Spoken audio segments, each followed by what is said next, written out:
mengingatkan. Kita ulang ya, sekali lagi ya. Oke, semangat. Pagi, belajar. Tetap semangat. Tetap semangat. Oke. Nah, hari ini Ibu mau tanya, ada yang belum sarapan? 2 kali. Oke. Sudah sarapan berarti semua ya? Sudah, Bu. Oke, terima kasih untuk pagi ini. Ibu ambil waktunya kita untuk membahas materi yang harusnya Ibu sampaikan kepada kalian, yaitu mengenai budaya positif. Nah, namun sebelumnya Ibu sampaikan bahwa materi yang Ibu sampaikan hari ini adalah kebiasaan-kebiasaan yang sebenarnya sudah kita terapkan di sekolah kita. Nah, hanya saja Ibu menyampaikannya untuk mengingatkan kembali dan tetap melaksanakan budaya positif yang sudah kita lakukan di sekolah kita. Nah, sebelum Ibu tampilkan materi yang Ibu sampaikan, nah silakan dibaca judul utamanya itu apa, Nak? Budaya positif. Oke, mungkin kurang jelas ya karena pemberian warnanya, tapi sudah sudah bisa kalian baca dengan baik. Oke, budaya positif. Nah, pada saat kalian mendengarkan atau membaca yang namanya budaya positif, kira-kira apa yang muncul di pikirannya? Boleh disampaikan dalam bentuk satu kata, boleh dalam bentuk kalimat. Silakan. Apa contohnya? Budaya positif itu yang seperti apa? Oke, boleh angkat tangan ya. Oke, Ana Maria ya. Oke, dari Ana Maria mengatakan bahwa budaya positif itu contohnya atau disebut dengan disiplin. Oke, itu kita tampung. Yang lain? Ada lagi? Selain disiplin atau contoh yang sudah kalian terapkan. Oke, silahkan. Tanggung jawab. Oke, dari Anggi? Patuh. Disiplin, tanggung jawab, patuh. Oke, yang lain ada lagi dari kebiasaan yang sudah kalian lakukan kebiasaannya di sekolah kita apa aja? Oke, silahkan Jeremy. Sopan. Oke, sopan itu apakah hanya dengan yang lebih tua dari kita? Tidak ya. Jadi dengan siapa? Dengan sama, baik dengan yang sebaya maupun dengan orang yang lebih tua dari kita. Oke, sudah dapat beberapa sopan. Ada lagi? Ya? Ada kayaknya yang disampaikan tadi, tapi diam-diam begitu ya. Nah, jadi, iya silahkan Yoga. Saling menghargai. Oke, saling menghargai. Oke, kira-kira menurut kalian penting nggak saling menghargai? Kenapa penting? Kenapa kita harus menghargai orang lain? Karena kalau kita menghargai, kita menghargai orang lain. Kalau kita mengharapkan diri kita untuk dihargai orang lain, kita terlebih dahulu bertindak menghargai orang lain. Kira-kira tindakan saling menghargai itu budayanya yang bersifat membangun atau tidak? Pernah nggak kalian merasakan, misalnya merasakan situasi pada saat kalian tidak dihargai? Pernah nggak mengalami posisi seperti itu? Pernah. Apa yang kalian rasakan? Sedih, sakit hati. Ada yang biasa aja Bu, gitu ya. Dia biasa aja. Oke, mungkin dia tidak memasukkan ke dalam hatinya ya perasaan seperti itu. Dia tidak bersikap positif, makanya dia jawab biasa aja. Ya. Nah, jadi semua yang sudah kalian sampaikan tadi itu adalah merupakan contoh atau penerapan atau kegiatan, tindakan yang termasuk ke dalam budaya positif. Jadi semua yang tadi sampaikan tadi jawabannya adalah benar. Nah, berikutnya Ibu akan menyampaikan materi yang akan disampaikan hari ini. Yang pertama adalah disiplin positif dan nilai-nilai kebajikan secara universal atau umum. Yang kedua teori motivasi, hukuman, penghargaan, restitusi. Yang ketiga keyakinan kelas. Keempat kebutuhan dasar manusia dan dunia berkualitas. Yang kelima restitusi, 5 posisi kontrol. Yang keenam restitusi, segitiga restitusi. Ya, jadi mungkin dari 1 sampai 6 ini mungkin ada kata yang baru kalian dengar hari ini. Kira-kira kata yang mana? Restitusi. Ya, restitusi ya. Kemudian bagaimana dengan nomor 2? Coba dibaca nomor 2 silakan bersama 2, 3 ya. Teori motivasi, hukuman, dan penghargaan, restitusi. Ya. Kira-kira dari poin nomor 2 itu kalimat mana yang atau kata mana yang dekat dengan pemahaman kalian? Ya, motivasi, hukuman, penghargaan. Terus mana yang kira-kira yang belum kalian pahami dari poin nomor 2 itu? Nah, itu nanti akan kita bahas di dalam pertemuan ini juga. Nah, yang pertama motivasi, yang kedua hukuman, ketiga penghargaan. Mungkin ketiga kata itu sudah kalian alami ya, motivasi. Yang namanya motivasi itu apakah dan atau dari mana kalian dapatkan motivasi? Oke, dari Maria katanya dari orang-orang di sekitar kita. Oke, itu dari Ana Maria. Menurut yang lain bagaimana? Apakah motivasi itu hanya kita dapatkan dari orang-orang yang di luar atau orang-orang yang di sekitar kita aja? Ya, silakan. Siapa tadi? Esti. Oke, silakan Esti. Dia malu-malu. Silakan Esti. Ya, dari diri sendiri. Oke, dari diri sendiri. Oke, jadi dari Esti katanya ada motivasi yang berasal dari diri sendiri. Dari Ana tadi ada motivasi yang berasalnya dari orang di sekitar kita. Ya, oke, coba kalian contohkan. Misalnya siapa aja sih orang-orang yang bisa memberikan motivasi di luar kita itu? Siapa aja? Orang tua, guru, teman. Ada lagi? Orang tua, keluarga, guru, teman, ada lagi? Atau mungkin nggak, atau pernah nggak mendapatkan sebuah motivasi dari seseorang yang belum kamu kenal? Ada yang pernah juga mengalami itu ya? Dari orang yang belum kita kenal? Pernah juga? Oh iya. Berarti kamu beruntung ya, ada orang yang perhatikan kamu, berikan motivasi sekalipun dia tidak kenal ya. Berbahagialah kamu ya. Oke, yang kedua tadi dari Esti katanya motivasinya berasal dari diri sendiri. Oke, pertanyaan untuk kalian semua. Pernah nggak membuat motivasi dari diri sendiri? Atau selama ini kalian menjalani sekolah, menjalani tanggung jawab kalian karena ada motivasi dari guru, dari orang tua? Atau pernah nggak motivasinya kalian gali dari diri kalian sendiri? Kalau memang karena kalian yang ingin gitu. Pernah? Pertanyaan ibu adalah pernah atau tidak? Artinya motivasinya semangatnya dari diri sendiri, bukan dari orang lain. Dari lihat dari diri sendiri, pernah? Pernah. Pertanyaan kedua. Nah, antara motivasi yang berasal dari luar atau ekstrinsik, kemudian ada motivasi yang berasal dari dalam diri kita sendiri. Kira-kira antara kedua jenis motivasi itu, yang berasal dari dalam dan berasal dari diri kita sendiri, kira-kira mana yang lebih kuat? Dari diri sendiri ya. Setuju? Setuju. Atau ada yang lain tidak setuju? Bu, menurut saya sih, kalau saya Bu, tipenya harus orang lain yang memberi motivasi kepada saya. Kalau dari diri saya sendiri kurang Bu. Saya nggak semangat. Ada yang seperti itu? Atau orang lain yang mendukung, atau orang lain yang mendorong. Ayo, kamu bisa. Ini yang kerjakan, ayo. Nah, kenapa kira-kira motivasi yang dari diri sendiri itu lebih kuat? Gara-gara penyebabnya? Kenapa sih motivasi dari dalam diri kita itu yang lebih kuat ketimbang? Oke, silakan nah. Karena kan kita sendiri yang motivasinya Bu. Itu pun untuk diri kita sendiri juga. Karena motivasinya Berasal dari diri kita dan itu untuk diri kita sendiri. karena itu motivasinya berasal dari kita dan itu untuk diri kita sendiri. Berarti pada saat motivasi kita itu benar dan kita melaksanakan sendiri sendiri, siapa yang diuntungkan? Kita. Kita. Kemudian pada saat motivasi yang baik itu kita kerjakan dan berhasil, siapa yang selain kita, siapa lagi yang diuntungkan? Apakah itu bermanfaat bagi orang-orang di sekitar kita? Bagaimana hal itu dapat memberi manfaat? Bisa nggak itu menjadi jadi kita jadinya motivator melalui tindakan kepada orang lain? Masuk nggak ke dalam hal seperti itu? Masuk Bu. Berarti pada saat kita melakukan motivasi yang benar, terus kita melakukan yang benar, menghasilkan hasil yang benar, berarti memberikan dampak yang benar juga kepada orang lain. Pertanyaannya, pernahkah kalian memberikan dampak yang positif kepada orang lain melalui motivasi diri kalian sendiri? Atau masih, Bu, motivasi saya itu masih untuk diri saya sendiri aja, belum berdampak kepada orang lain? Yang mana? Masih untuk diri sendiri atau sudah pernah memberikan dampak kepada orang lain, dampak yang positif tentunya? Jadi pertanyaannya, satu, masih diri sendiri, dua, sudah berdampak kepada orang lain. Satu atau dua? Oke, masih satu. Oke, ada yang sudah dua? Udah dua? Belum, masih di satu ya? Masih untuk diri sendiri. Nah, tapi sadar nggak kalian? Pada saat motivasi itu kalian sudah laksanakan sendiri, kamu nggak sadar, kamu diperhatikan orang lain, dan itu membuat semangat bagi dia. Gitu ya. Nah, tanpa kalian sadar itu, kalian sudah membuat pengaruh yang benar atau pengaruh yang positif kepada orang lain. Tanpa dia katakan itu kamu bagus, tapi dia meniru. Artinya ada sesuatu yang positif dari kamu, dia meniru gitu. Oh dia seperti ini, itu juga jadi motivasi buat saya.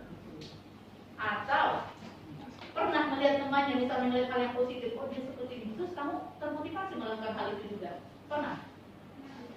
Pernah. Berarti kalian sudah mendapatkan dampak yang positif dari teman. Nah, Berarti nomor 1 dan 2 kan sebenarnya sudah kalian lakukan secara tidak langsung dan tanpa kalian sadari ya. Oke. Nah, slide berikutnya adalah kira-kira di pojok sana itu gambar siapa ya? Siapa? Ternyata semua familiar dengan gambar Bapak Iraja Dewantara. Terus ada namanya. Oke, kata anak Maria bukan ada namanya. Kalau misalnya namanya Ibu hapus, benar nggak? Benar. Di pelajaran apa sering bertemu dengan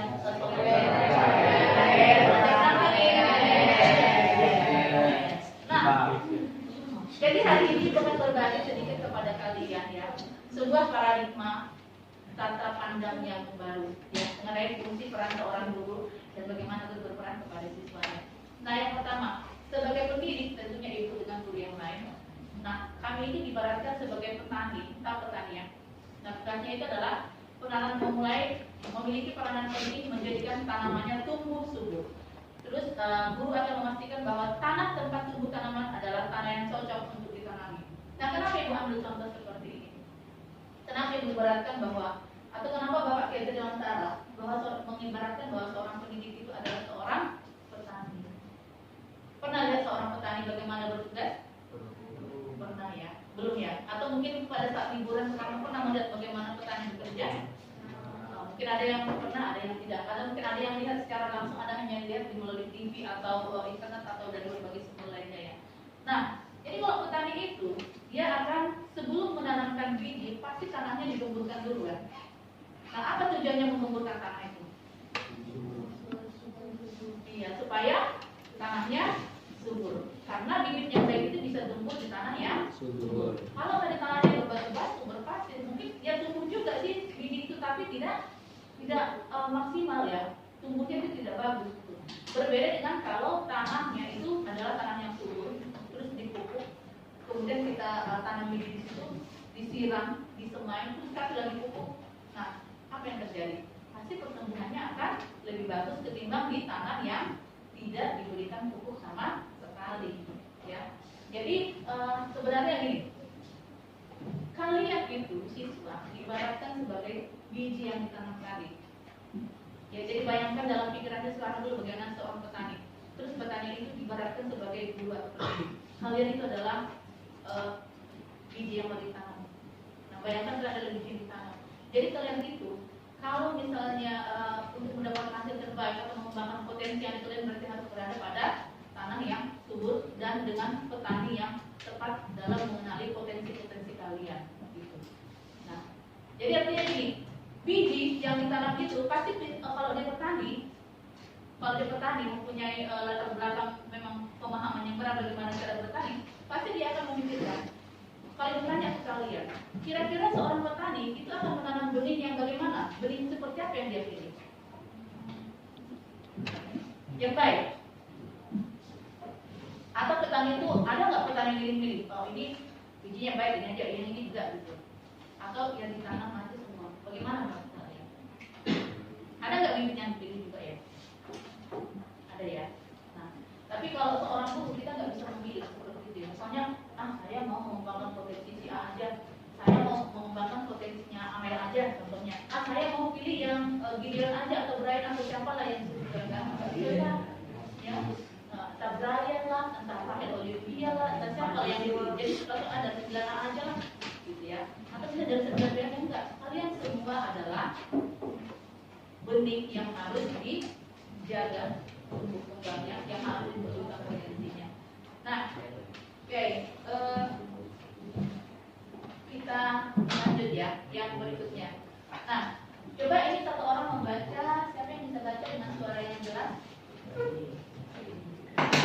Ada yang bersedia baca? Oke, Jeremy ya. Oke, silakan Jeremy. Cobalah amati lingkungan sekolah kita sendiri saat ini. Bagaimana suasananya? Bagaimana murid-murid saling berinteraksi? Bagaimana guru saling bersapa? Bagaimana guru menyapa murid? Bagaimana guru menyelesaikan suatu permasalahan atau konflik antar murid? Suasana atau budaya yang berkembang di sekolah kita saat ini secara tidak langsung menjadi cermin dari tujuan mulia atau nilai-nilai sekolah atau institusi Anda anut dan yakini selama ini. Untuk itu, itulah menciptakan lingkungan positif agar terbentuk suatu budaya positif adalah suatu proses perjalanan pendidikan yang harus kita jalani. Karena ini merupakan tanggung jawab kita sebagai seorang pendidik, sebagai seorang pemimpin pembelajaran. Suatu lingkungan yang aman dan nyaman akan memberikan murid kesempatan dan kebebasan untuk berproses, belajar, membuat kesalahan, belajar lagi, sehingga mampu menerima dan menyerap suatu pembelajaran. Perlu diingat, selama seseorang merasakan tekanan dari lingkungannya, maka proses pembelajaran akan sulit terjadi. Dan salah satu tanggung jawab kita sebagai pendidik adalah menghilangkan atau mencabut gangguan-gangguan yang menghalangi proses pengembangan potensi murid. Oke, terima kasih. Tepuk tangan dong buat Jeremy. Nah, di sini yang menjadi sorotannya adalah pendidik Ibu ya. Jadi artinya hari ini juga Ibu menyampaikan kepada kalian, kami sebagai pendidik juga belajar bagaimana kami bisa mengembangkan potensi-potensi yang ada pada kalian. Ya, jadi setiap guru bidang studi itu pasti berbeda kan. Akan menemukan misalnya A potensinya di ini, si B dia misalnya di bidang ini. Contoh, ada siswa yang mungkin di matematika dia tidak terlampau menonjol, tapi mungkin di mata pelajaran lain dia menonjol. Misalnya mungkin di pelajaran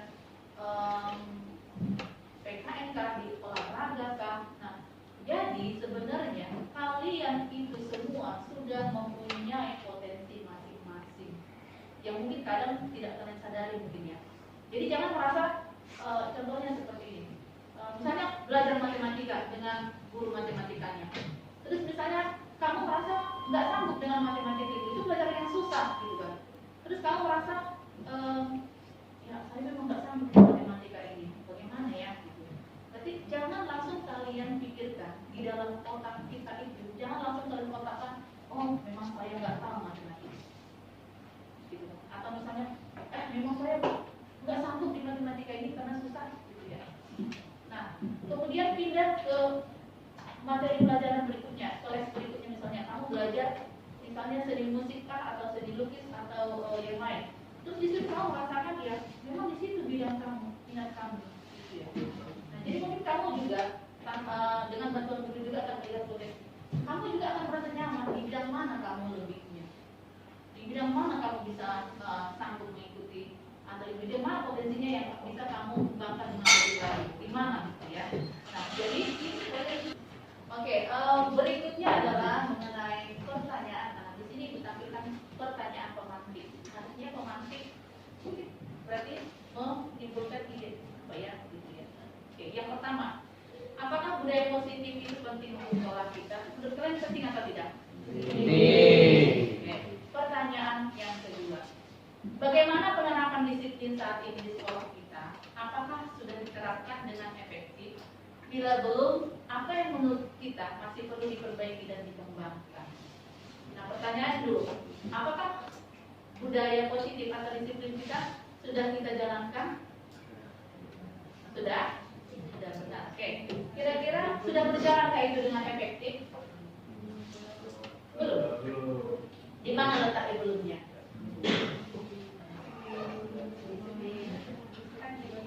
Oke, coba angkat tangannya. Di bagian mana yang belum efektif itu? Ana tadi ada. Coba angkat di bagian mana yang belum efektif. Angkat tangannya. Jeremy, kira-kira menurut kamu yang belum efektif itu bagian mana ya? Contohnya Bu, masih banyak siswa memakai seragam tapi belum lengkap. Memakai seragam tapi belum lengkap.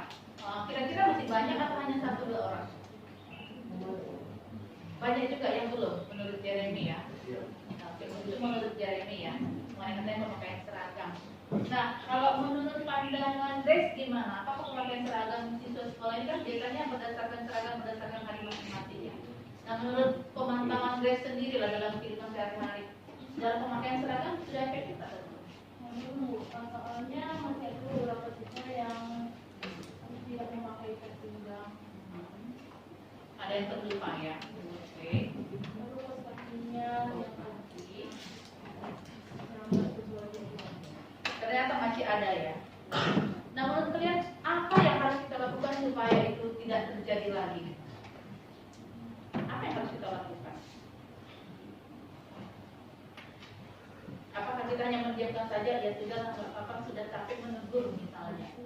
Apa yang harus kita lakukan supaya itu tidak terjadi? Atau menurut kalian itu tanggung jawab siapa? Apakah satu wali kelasnya, dua guru yang masuk saat itu, tiga atau misalnya dia itu tanggung jawab semua orang harus menegur dia? Itu tanggung jawab siapa sebenarnya? Terutama siapa? Diri dia. Nah, berarti perlu masih diingatkan mengenai motivasi dari diri sendiri tadi ya. Oke. Kemudian kita lanjutkan dengan slide yang berikut ini ya.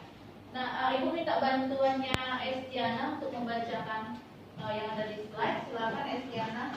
Makna disiplin. Seseorang yang memiliki disiplin diri berarti mereka bisa bertanggung jawab terhadap apa yang dilakukannya karena mereka mendasarkan tindakan mereka pada nilai-nilai kebajikan universal.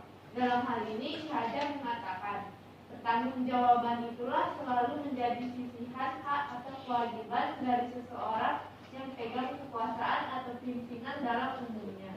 Adapun artinya tidak lain ialah orang tadi harus mempertanggungjawabkan dirinya serta tertibnya laku diri dari segala hak dan kewajibannya. Oke, sampai di situ. Terima kasih Estiana, tepuk tangan dong buat Estiana. Nah, jadi penjabaran tadi disiplin supaya dimulai dari diri sendiri ya. Nah, kemudian kita lihat di situ. Pertanggungjawaban itulah selalu menjadi sisanya hak atau kewajiban seseorang yang pegang kekuasaan kepemimpinan pada umumnya.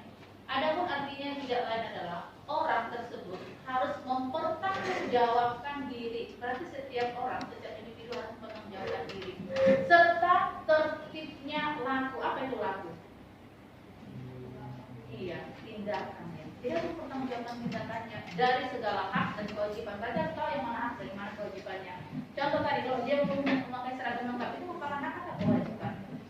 Kewajiban. Berarti ada sebuah kewajiban yang belum dia disiplinkan dalam dirinya, ya kan? Berarti harus menyadari kembali bahwa itu harus didisiplinkan oleh diri sendiri. Nah, nilai kebajikan. Nah, secara umum arti kebajikan itu menurut kalian apa? Kebajikan itu identik atau sinonim kata lain kebajikan itu adalah tadi ada suara dan bunyi tapi dia pelan. Oke, kebajikan itu apa? Sama dengan apa? Kebajikan sama dengan sikap yang bagaimana? Kebajikan sama apa kebajikan dengan kebaikan? Sama ya. Oke, jadi nilai kebajikan, nilai-nilai yang baik, yang positif yang akan kita lakukan. Nah, sesuai dengan target sekolah kita yang sudah menjalankan sekolah penggerak, ya. Nah, yang sudah menggunakan juga kurikulum merdeka. Nah, di sini di layar ada dua tampilan yang harus kita pahami bersama. Yang pertama, nilai kebajikan itu dapat diperoleh dari satu profil pelajar Pancasila, satu lagi ada 9 pilar karakter Indonesia yang sudah memang dari dulunya terpatri di negara kita ini. Nah, kita ambil coba dari yang profil pelajar Pancasila. Oke. Nah, di sini ada berapa profil pelajar nilai kebajikan dari profil pelajar Pancasila yang bisa kita lihat? Dari 6. Nah, dari ke-6 profil tersebut, di bagian mana yang kalian sudah mulai laksanakan? Bagaimana dengan nomor 1? Sudah atau belum? Sudah ya. Itu pertama dari tata cara beribadah, berdoa di pagi hari sebelum pembelajaran. Oke. Yang kedua? Sudah. Dalam hal apa? Dalam hal belajar sudah mandiri? Sudah. Atau harus mandiri tegur-tegur disuruh mamanya belajarnya lihat PR-nya nak. Sudah bisa mandiri. Oke. Nomor 3, bernalar kritis sudah? Belum. Tapi sudah pernah mencoba? Ada yang sudah, ada yang belum. Yang berikutnya, berkebinekaan global. Tahu artinya berkebinekaan global kan? Berbeda-beda tapi tetap satu. Nah, bagaimana kita di sekolah ini? Sudahkah itu terbudaya? Sudah. Yang berikutnya, gotong royong yang merupakan ciri khas negara kita dari dulu yang terkenal di luar negeri atau di mancanegara adalah gotong royong. Bagaimana dengan gotong royong di sekolah kita? Sudahkah terbudaya? Sudah. Yang terakhir kreatif. Nah, ini kreatif kayaknya sudah ya? Sudah atau belum?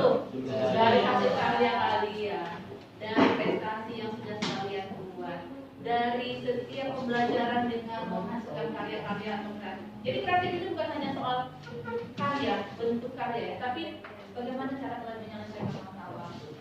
Terus misalnya guru memberikan jalannya A, terus tapi kamu bisa berkreasi membuat B tapi dengan tetap tujuan yang sama, gitu ya. Jadi guru memberikan kebebasan berkreasi dengan tujuan yang sama. Nah, untuk 9 pilar karakter itu boleh kalian baca dan pahami. Oke, di poin pertama cinta Tuhan, yang kedua kemandirian. Ada ya poinnya sama dengan profil pelajar Pancasila tadi ya. Yang ketiga kejujuran. Nah, yang namanya kejujuran pastinya yang menilai itu adalah dari batin kita ya. Kita bisa merasakan apakah kita sudah jujur atau tidak. Bahkan pada saat kita berbohong kepada orang lain, ada nggak dalam hati terbersih? Saya bohong sebenarnya. Ada nggak menggunakan karena hati sendiri? Bohong. Ya. Nah, tapi kita cenderung menutupi hal tersebut kan. Karena mungkin belum siap menerima bukan seperti ini. Belum siap menerima hal yang negatif tentang diri kita gitu. Karena kita mempunyai pandangan bahwa diri kita itu adalah baik, gitu ya. Nah, berikutnya hormat dan santun sudah, dermawan, suka menolong, gotong royong, percaya diri, kreatif, bekerja keras, kepemimpinan. Nah, kepemimpinan bagaimana?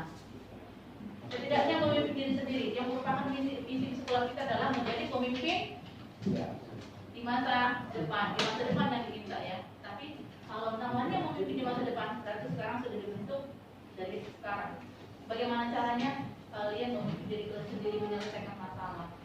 Kalian memimpin diri kalian sendiri dalam mengerjakan tugas-tugas kalian. Itu namanya memimpin diri sendiri. Sebelum kita bisa memimpin diri sendiri, kita nggak bisa memimpin orang lain. Kemudian ada baik dan rendah hati. Ya, baik dan rendah hati, kemudian ada toleransi. Toleransi termasuk di dalamnya adalah menghargai orang lain. Oke, next yang kedua ada motivasi, hubungan dan penghargaan. Nah, ini tadi sudah kalian pahami. Yang belum familiar itu yang mana tadi, Nak? Oke, restitusi itu. Nah, bagaimana apa yang dimaksud dengan restitusi itu?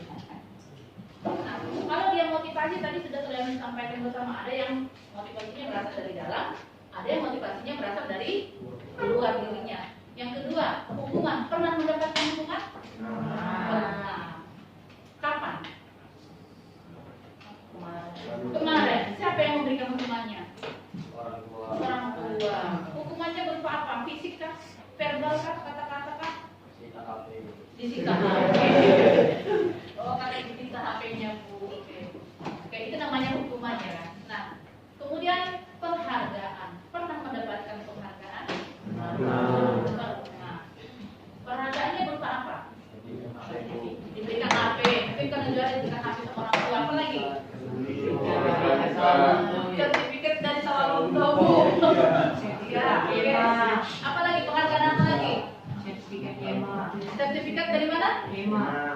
Oke, yang kema gloves. Apa lagi? Apa lagi penghargaan? Selain dari bentuk-bentuk sertifikat, penghargaan apa yang pernah kalian terima? Makanan Bu, duit. Apa lagi?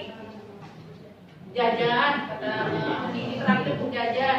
Terus pernah nggak penghargaannya melalui kata-kata? Kalian dipuji. Kamu bagus ya, kamu hebat ya, kamu bisa ya. Selamat ya, kamu sudah sukses. Selamat ya, kamu berhasil. Selamat ya, kamu menang. Itu contohnya ya. Nah, yang terakhir itu adalah restitusi. Nah, mungkin ini baru bagi kalian. Dan Ibu juga baru mempelajarinya ya, pengertian dari restitusi itu. Nah, ternyata setelah Ibu pelajari antara motivasi, hukuman, penghargaan, restitusi, keempat hal ini bertujuan untuk sebenarnya untuk menyadarkan manusia terhadap motivasi tersendiri tadi. Bagaimana supaya dia kembali kepada motivasi diri sendiri? Karena seperti yang disampaikan oleh Mahmud tadi dari sana bahwa motivasi yang terbaik itu adalah motivasi yang berasal dari Diri sendiri. Kalau dari luar itu hanya apa ya bersifat sementara. Kalau dia tidak ada lagi, siapa yang akan memotivasi kita kalau kita berharap kepada orang lain saja kan? Nah, jadi motivasi, hukuman, penghargaan itu akan mengubah sikap. Tapi ingat, hanya bersifat sementara. Ya. Jadi misalnya motivasi. Oke, kalau dia motivasi itu bagus kalau berasal dari dalam diri kita sendiri. Hukuman. Oke, kamu dihukum. Kemudian besoknya berubah ke arah yang baik. Tapi apakah dengan selalu dihukum baru kamu bisa tetap memiliki nilai-nilai kebajikan tadi?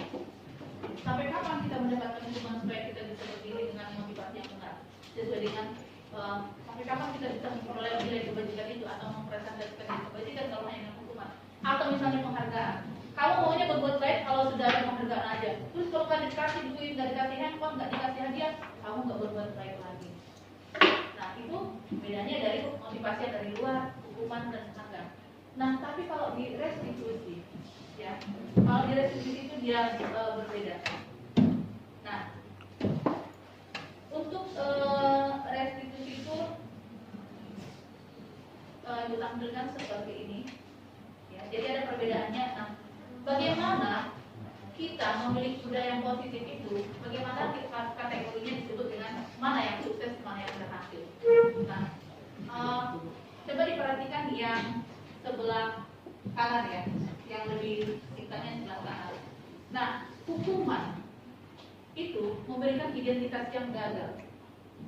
Kenapa?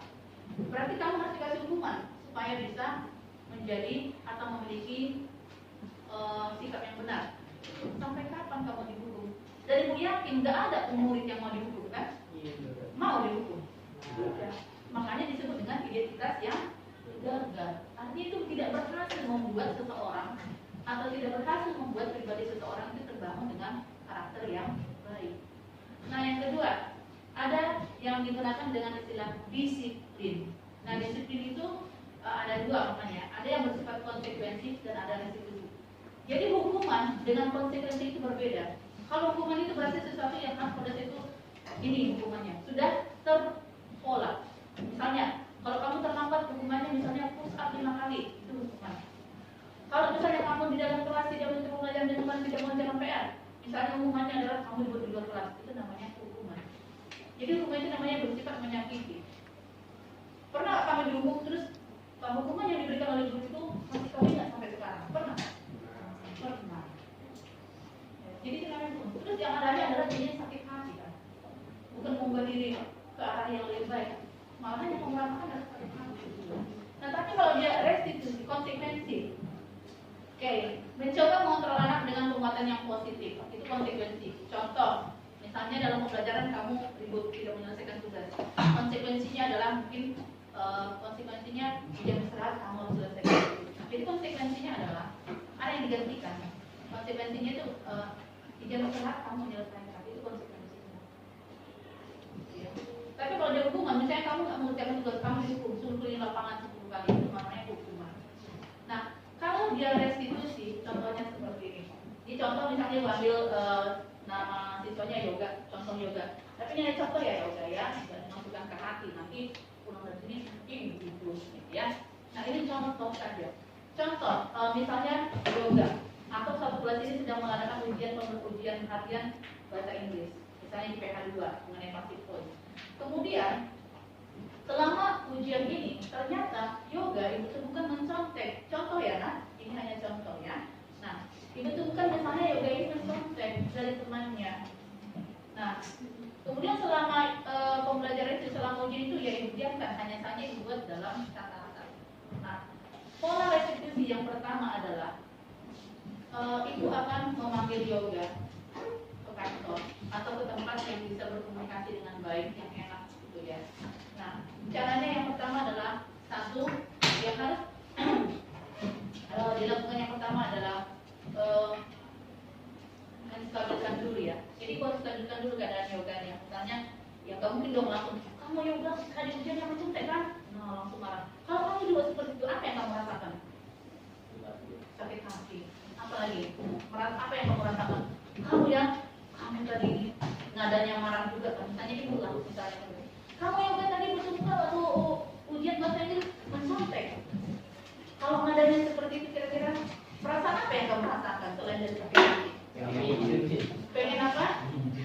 Bikin ninju. Berarti ada rasa jadi dendam kan di dalam hati kalian kan? Terus apa lagi? Takut kena mentalnya kata Febri. Apa lagi? Takut kena mentalnya down jadinya rasa percaya diri itu kan? Nah, menurut kalian yang harus dilakukan adalah bagaimana? Tentunya ibu harus mengambil duduk kan? Bukan yoga dong. Kamu tuh dibiarkan berdiri dulu kan? Duduk kan? Gitu kan? Jadi harus diawali dengan bahasa yang berkomunikasinya adu arah, artinya ramah gitu ya.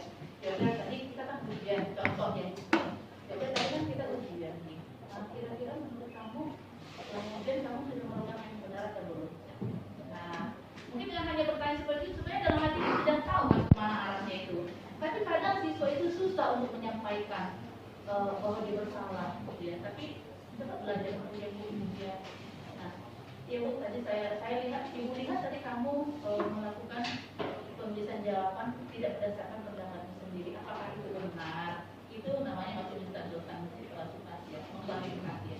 Nah, apakah itu benar? Nanti Yoga akan menjawab sesuai dengan jawabannya. Nah, apakah dia menjawab dengan benar atau salah? Ya, ibu rasa dengan cara bertanya seperti itu, kalian akan belajar untuk menyatakan yang jujur. Pertanyaannya dulu, susah nggak menyampaikan perkara yang jujur? Susah nggak menyampaikannya? Kenapa susah? Karena kita takut kan harga diri kita itu, karena kita takut dianggap negatif kan. Oh, nanti kita dianggap negatif. Ibu ini manggilnya saya, ibu berarti saya itu nggak baik gitu. Nah, tapi pada saat kamu terbuka menyampaikan iya bu, tadi saya menyampaikan. Sebenarnya itu tidak keterbukaan. Pada saat kamu terbuka, maka kesalahan itu bisa diperbaiki. Berbeda dengan pada saat kamu menutup kesalahan dan tidak mau mengakui, tidak mau mencari jalan keluar, maka itu akan terulang terus. Ya.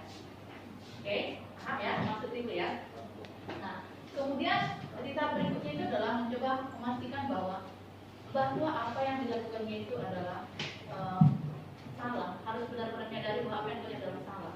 Setelah menyadari, maka ibu akan menanyakan, kira-kira setelah kamu sadar apa yang akan kamu lakukan berikutnya Yoga? Nah, mungkin jawaban yang muncul adalah, ya bu, saya tindakannya salah. Untuk lain kali tidak akan saya ulangi. Pada saat ujian saya harus mempersiapkan diri. Kan mungkin itu ya bahasa yang akan disampaikannya. Pernah nggak merasakan melakukan seperti itu pada guru? Bukan dalam hal ujian saja, umpamanya PR nggak selesai, atau misalnya ada catatan yang nggak lengkap. Pernah mengalami seperti itu? Atau misalnya dipanggil oleh guru, nah tadi kamu kayak gini, gimana? Pernah? Atau gurunya marah-marah ke kalian? Atau gurunya marah-marah? Misalnya, memang ya, kamu ujian ini tadi ya, waktu ujian kamu capek aja kerjanya. Pernah diterima bukan? Oh enggak ya. Oke. Atau pernah ada teman-teman seperti itu di sini? Kamu ujian ini tadi salah, sampai aja kerjaan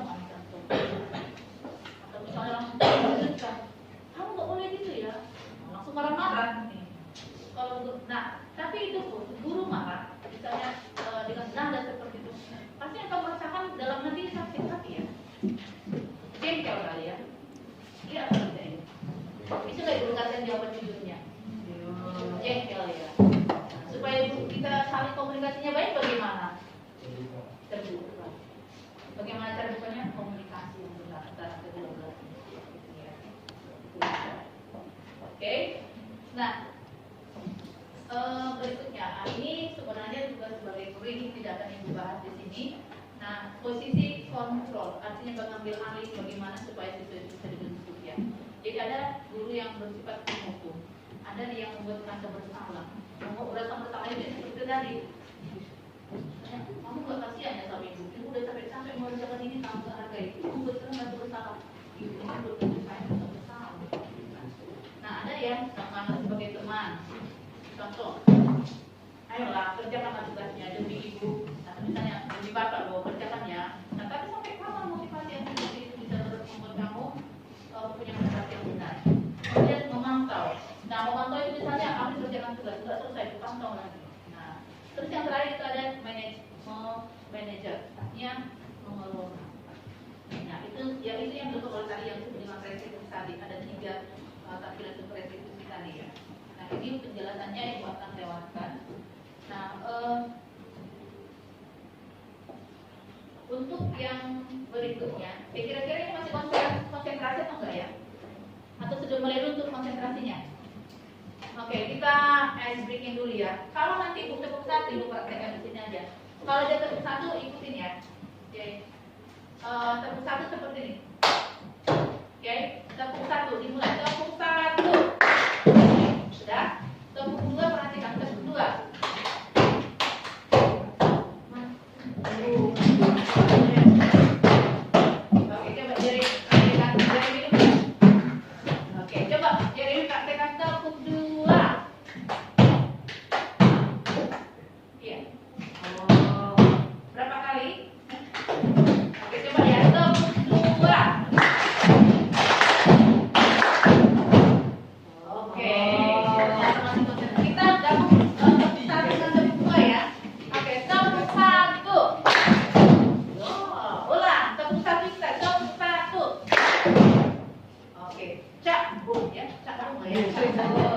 Oke, tepuk satu.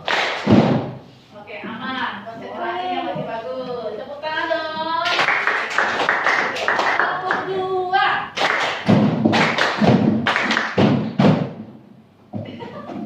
Ada kira-kira yang salah? Oke.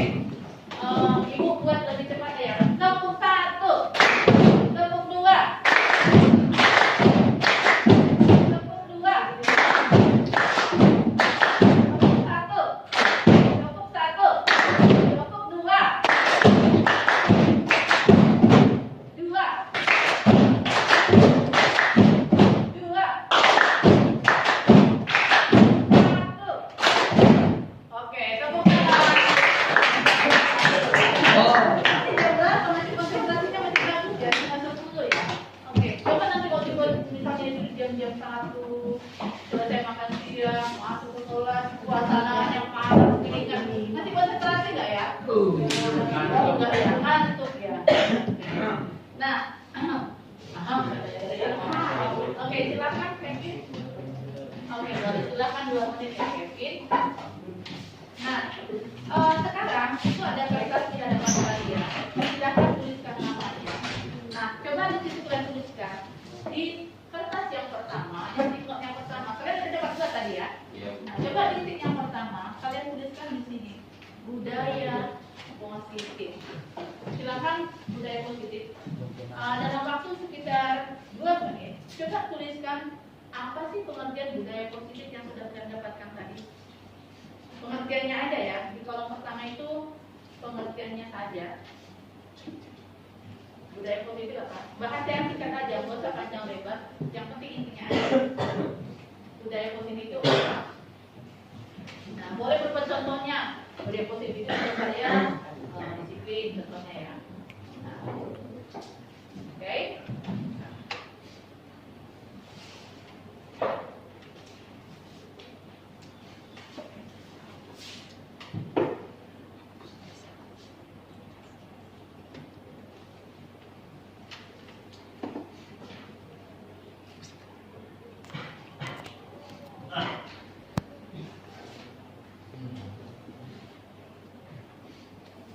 Sudah? Belum.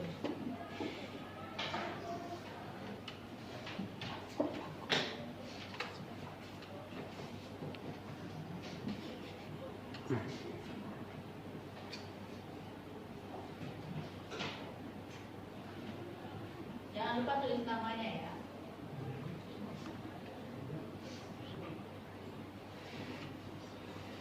Oke, dengan bahasa yang singkat-singkat saja.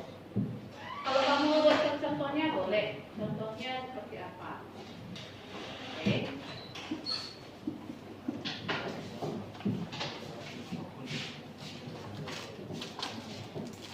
Sudah? Oke, waktunya kurang lebih 30 detik lagi. Silakan dengan bahasa yang kamu pahami, dengan bahasa yang sederhana saja, tapi kamu paham yang kamu tuliskan itu apa, ya? Oke, sudah? Bisa kita lanjut? Nah, ibu minta 1 orang dulu untuk menyampaikan apa yang sudah ditulis. Siapa yang mau menyampaikan apa yang dia tulis? Sebelum dipilih, siapa yang mau menyampaikan? Ada? Oke, ada yang mau menyampaikan apa yang sudah ditulis? Oh, masih menulis ya? Masih. Oke. Kalau begitu ibu pilih 1 orang yang sudah selesai aja ya. Ibu pilih dari siapa ya?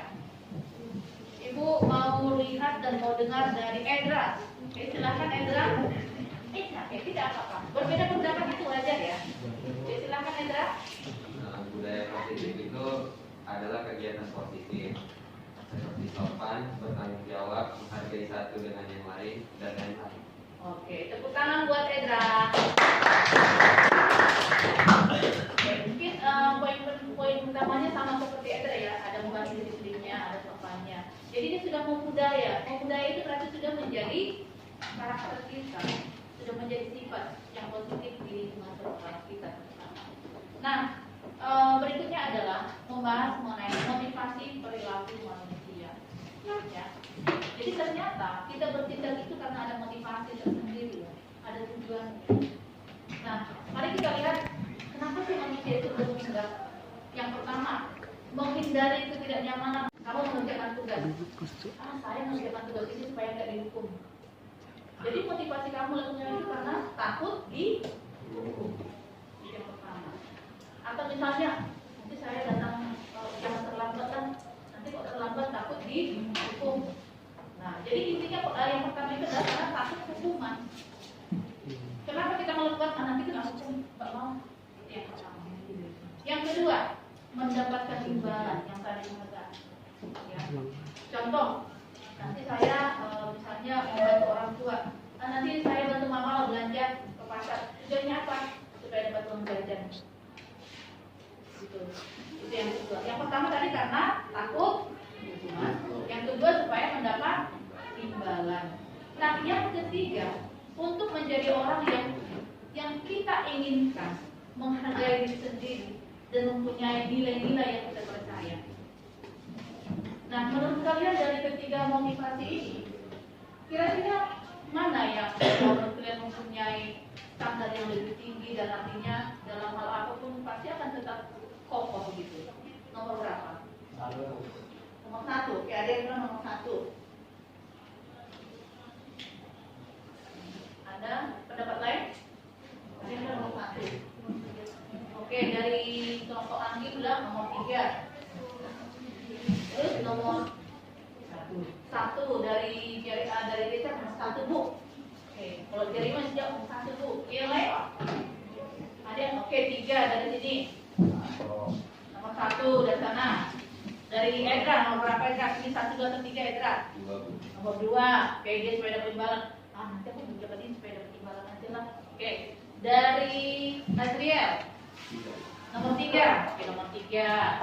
Dari Gian, nomor berapa Gian? Nomor 1.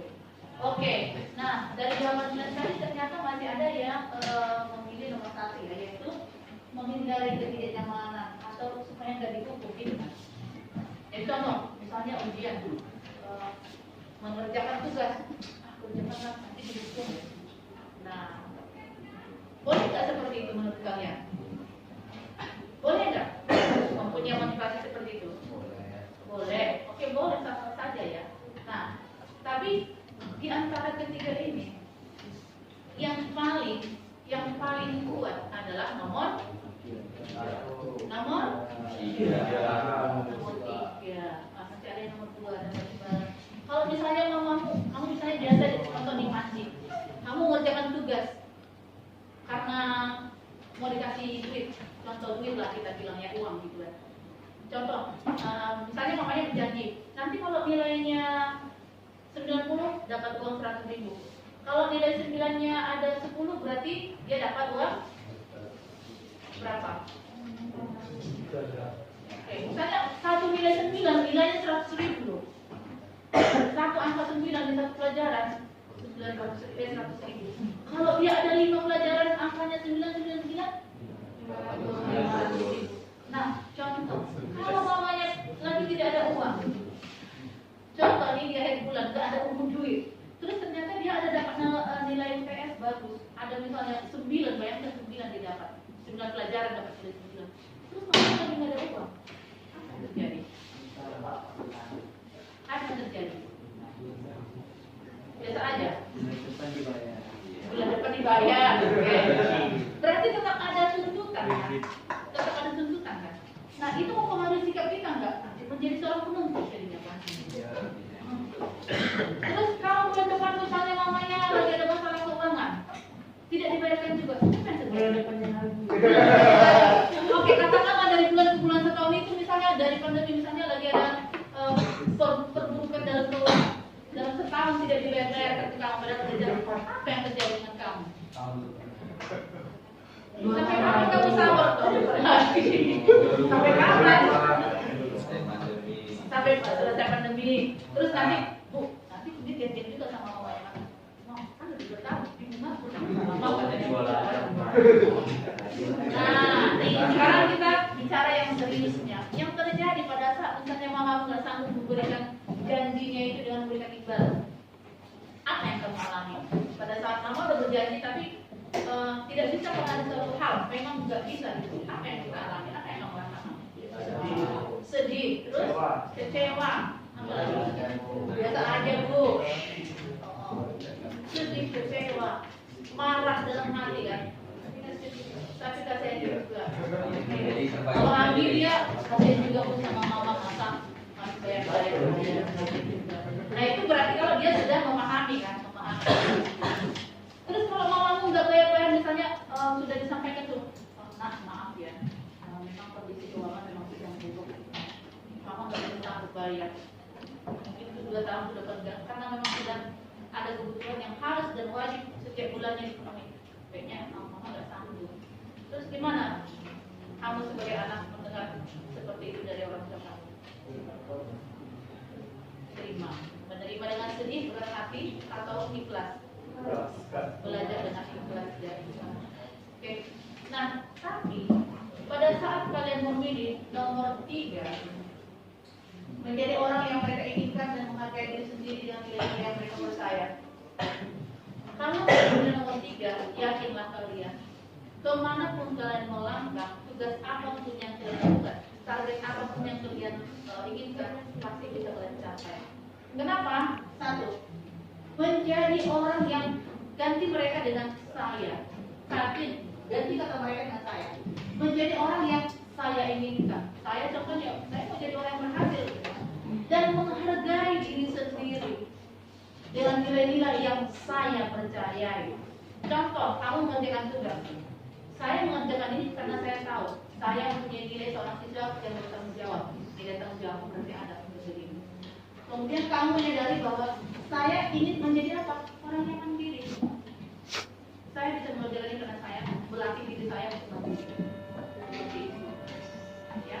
Jadi kira-kira mana yang lebih menguntungkan bagi kalian? 1, 2, 3. 3. Walaupun sekarang nomor 1 dan nomor 2 itu menyenangkan ya. Iya, menyenangkan nggak itu? Tapi hanya bersifat. Oke, hari ini itu yang kita bahas. Terima kasih teman teknik kalian. Semoga apa yang disampaikan menjadi pelajaran bagi kita bersama. Semangat! Pagi.